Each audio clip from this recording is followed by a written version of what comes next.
Right, so in today's video I'm going to take a closer look at the micro lens kit for the Insta360 GO Ultra. Let's take them out the box and we'll see how they fit to the GO Ultra. Here we go.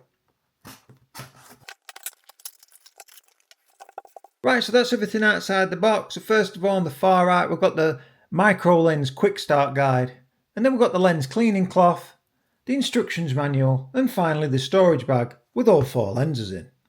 Let's open it up and take a closer look at them. So as you can see, the lenses come in this nice storage bag.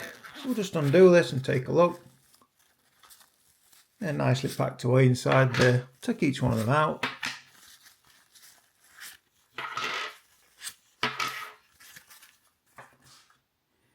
I'll just pick one of them up at random.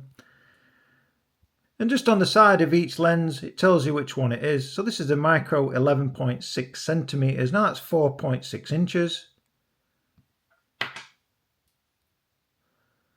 And now on this one, if you can read that, this is the micro 5 centimeters down to 2 inch. So this is the closest one.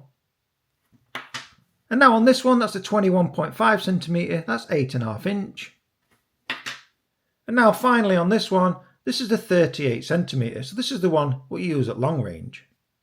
So now you've seen all 4 lenses there, and they range from 5 centimeters, 11 centimeters, 21 centimeters, and finally 38 centimeters. So now let's see how they attach to the GO Ultra. So as we all know, the GO Ultra screws off, but that's not what you want to do on this one. You don't screw that off. These just fit straight over the top. As you can see there, we've got rubber lining inside, and they just push straight over the top of the lens, which is a lot more quick and convenient than unscrewing each time. And now that's going to be the same principle for each lens. You just pop it straight on top. No matter which one you get, it's all the same, and they just go straight on with that rubber inserts. Now I'm just going to remove all the plastic from the lenses, so we don't need them on anymore. So now you can really see the differences from that short end at 5 centimeters, look at the beveled edge there, and then the long range one at 38 centimeters, how flat that is compared to that one. Right, so just before you start filming, you've got to go inside a menu to activate these micro lenses. So I'll just show you that now. So just at random, I've got that 5 centimeter one. We're just going to pop it on front. That's on nice and secure now. Now we're going to go inside the menu.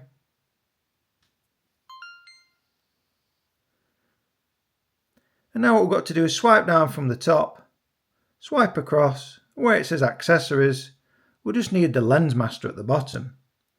And as you can see, we've got macro lens, standard lens, macro 5 centimeter, the 11 centimeter, the 21, and then finally the 38. So the one I've just attached is that macro 5 centimeter. So we highlight that and then we tick it. And you can see that that's enabled. So now let's really test this out. I've got a tape measure. I'm going to put things in certain intervals across the lenses from that 38 right down to the 5 centimeter. And then I'm going to switch over, hit record on the GO Ultra. And let's really see it working in order there. Here we go. Right, so as you can see on the table, I've got the tape measure lined up. So I want to get really precise for this. I'm going to get this right down to 5 centimeters, and that's the way it should come in focus. I'll hit record, like I said, on the GO Ultra, and then I'll relay that back to you so you can really see it going into focus. So first of all, we'll start off on increments down to 30 centimeters, 20 centimeters, and I'll push it right down to where it should focus in at 5 centimeters. So now I've got that 5 centimeter close-up lens on the GO Ultra. And as you can see at 30 centimeters, it's very blurry and unusable. So whilst it's recording, I'm going to slide down the scale to 20 centimeters just to show you. As you can see, I'm now at 20 centimeters and it's still very blurry and unusable. And now I'm going to slide down the scale to 10 centimeters,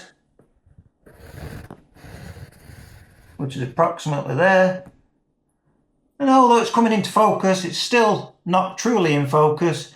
Now it really should come into focus when I hit that 5 centimeters.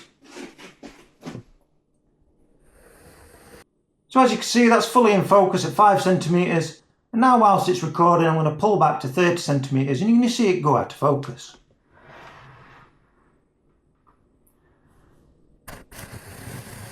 Straight away it's gone out of focus at 10 centimeters.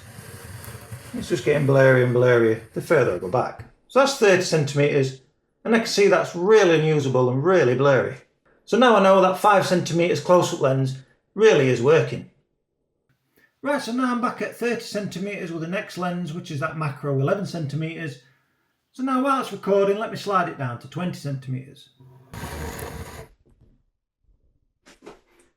Yeah, I can see that that's not grabbed focus completely yet on the back of the screen. And it's not going to do because this is for that 11cm. And now I'm going to push down to 11cm. Now that should be completely in focus. I can see that it does look to be on the back of the screen. So that's 11cm. And now just to prove this is different to the 5cm one, I'll push it down to 5cm. And now I can see, although you can still read it, you can actually see that that's not in focus. It's quite blurry on the wording. And now while it's recording, I'll pull all the way back to 30cm. So there, it should have grabbed focus at 11. And now it should slightly be going out of focus as I get back to 30. Just there. Now let's change over to the next lens.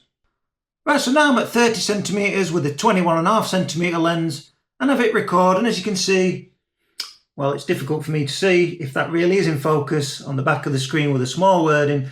The big wording looks to be in focus, but it's difficult to see on the back of the screen if these are. So again, that's at 30cm, so that could be and should be in focus.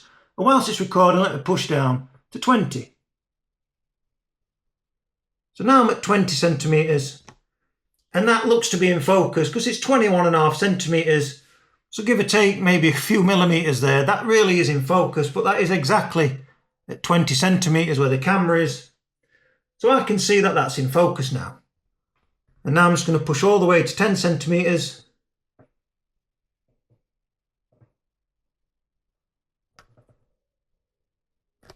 Bit further actually, that's around 8cm away, and I can see the wording is quite blurry and unusable. And while with this phone, as I go a bit further, yeah, you can really see it's starting to blur now. And now I'm just under 5cm away, and I can see that it's unusable and blurry. And whilst it's recording, I'll just pull back to 21.5cm, which is approximately there. And now that should be 100% in focus. And it really looks to be on the back of the OLED screen. And now finally I'll pull it back to 30cm and we'll switch lenses once more. And that's it now at 30cm. Right, so now I've got the final lens attached. That's that micro 38cm, which equates to 15 inch. And that's exactly where I am right now. I'm at 38cm away. So everything should be in focus, and it really looks to be on the back of the screen. But you'll tell me otherwise, as you might be viewing this on a larger monitor. Whilst it's recording once more, let's slip down to 30cm and stop. So that's approximately 30cm away, and once again it looks to be in focus, but it's really challenging to see on the back of the compressed screen. And once again let's push down to 20cm, which is approximately there. And once again on the back of the screen will still look to be in focus. Is it or not? I don't know. Now I'm going to slip down to 10. And now I can see all that wording. It's getting a bit mushy and unusable. So I'll keep going. And that's approximately 5. As you can see, that wording isn't really usable. So once again, while it's recording, I'll pull back all the way to 38cm. So that's 5. I'm slowly going to get pulling back, and you'll start to see it get in focus again. That's approximately 38cm. So that was quite interesting, testing all 4 lenses there. And I did it at the table because I didn't want to be going out and try and find some bees and butterflies. We're not having great weather at the minute. Really, if you want to test these out, you need a bright lit sunny day, backlit. And hopefully I may get some time to do that in summer, because of these lenses, especially that 5cm one, it's going to be really good to get really close up to some insects. So I hope you've enjoyed this video today, and now that you've seen the differences between each micro lens, it's up to you if you want to purchase them. Now obviously it's going to be a lot better in summertime if you can get close up to some ladybirds and butterflies and many other insects with that 5cm lens. I'll be looking forward to doing that when I get some spare time, but at the moment it's just terrible weather. If it's not raining, it's grey and misty, so it's not the ideal conditions. So the best conditions to test these lenses will be on a bright lit sunny day with that camera backlit. And that's really where you're going to see these lenses shine, especially that 5cm close-up one. So as always, do stay tuned to the channel, as there's going to be plenty more videos on the horizon, especially with testing out any latest accessories from Insta360 or DJI. But for now, thanks for watching, be sure to hit that like and subscribe button, and bye for now.